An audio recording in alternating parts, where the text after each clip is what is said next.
What's up guys, John from ARTV. It's time for a review of the second studio album by Icelandic band of Monsters and Men. This one is titled Beneath the Skin. Before we get into today's review, I'd like to thank our sponsor, Boombox FM. About a month ago, I partnered with them. You guys really seem to love their service. The way it works, I'll show it on screen here. It's really easy to sign up for. You basically just check off the genres that you're interested in getting music from, and each week you will get an email that's kind of curated to your taste. It's direct to your inbox every week, free downloads, and they've got a lot of different curators from all over the world that basically work together to send you new and emerging artists. It's not going to be anything like you've heard before. It's going to be more underground stuff, people that deserve to be heard but maybe don't get the chance to be heard. So who knows, maybe you'll find your next of Monsters and Men on Boombox. The best part is it's 100% free, so definitely check out Boombox FM if you're interested in discovering some new music. It's definitely a good way to really expand your taste. Just go check the link in the description down below and maybe tell them I sent you. So of Monsters and Men are an Icelandic band, like I mentioned, but they found a significant amount of success about 3 years ago with their singles Dirty Paws and especially Little Talks just really blowing up the charts and the airwaves. I reviewed the US release of the album My Head is an Animal, and minus a few snoozers, I thought it was a pretty enjoyable listen. Years later on Beneath the Skin, of Monsters and Men are still owning their folk roots, mixing them with enough indie and abstract rock to really keep things interesting the majority of the time. This time around, everything feels a little bit steadier, a little bit less hit and miss for me. Lyrically, this album weighs in on some problems of the head and of the heart, but still kind of featuring that adventurous side that we had liked about the band. I think a lot of people did, at least on their first album. That helps some of these tracks really just stand out a bit more, and some of them feel quite stunning. While this album definitely does feel like it's more on the straight and narrow, a little bit more concise in some ways, I feel like it's still inconsistent in some areas. I don't really know how else to describe it other than the fact that some of these cuts just feel a little bit too familiar, making me wish that they would have branched out a little bit more, played with some different guitar tones, added in some extra instrumentation to really help round out their sound. Of Monsters and Men are on their A-game whenever they push the female singer's vulnerable feeling voice to somehow build up and grow stronger throughout a track's run. The song Hunger and even Thousand Eyes are perfect examples of this. Hunger in particular features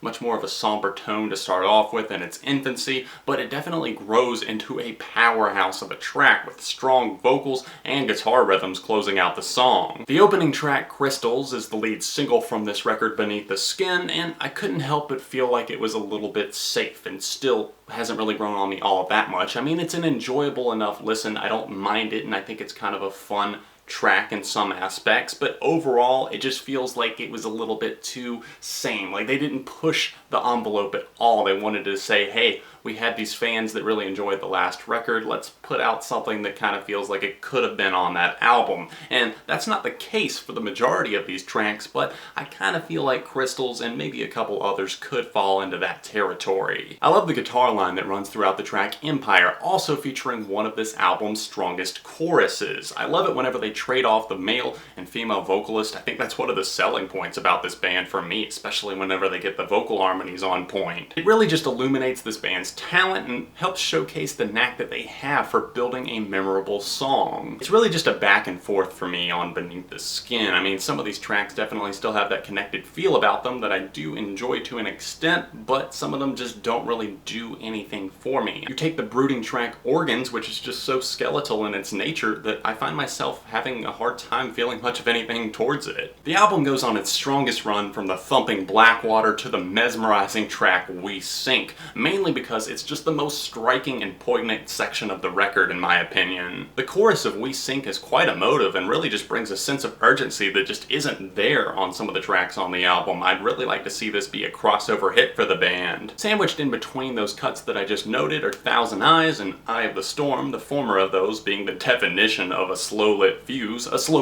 with a very explosive payoff, that is. It's an eerie little song that I've really just grown to love. The vocals just seem distant and haunting, and then this light bass line starts to pump its way in throughout the track before finally adding more and more suspense to the song, and then it just erupts in its final act. She repeats I am the storm, before cutting into the aptly titled Eye of the Storm, which essentially refers to the chaos that one can cause or else sometimes causes without intending to. The drumline in Storm really starts to roll in nicely on that track before adding in some extra keys, a little bit of guitar to really round out one of the most enjoyable listens on the album. Winter Sound, which is possibly a sequel to their own song Mountain Sound, which was on the last album, closes out this thing in spectacular fashion, showcasing some more of that passion, some more of that ingenuity, and just some of that vigor that I had hoped would be on more of the tracks. The guitar is sweeping and melodic, and the vocal harmonies just sound breathtaking, better than ever if I do say so myself. Beneath the Skin might not be blowing me away as a whole, but the craftsmanship is definitely there. There's a good amount of songs that I see as being some of the band's best work to date, which is a good thing. It shows that this Icelandic group is moving forward. For me, of Monsters and Men's new album Beneath the Skin is a 3.5.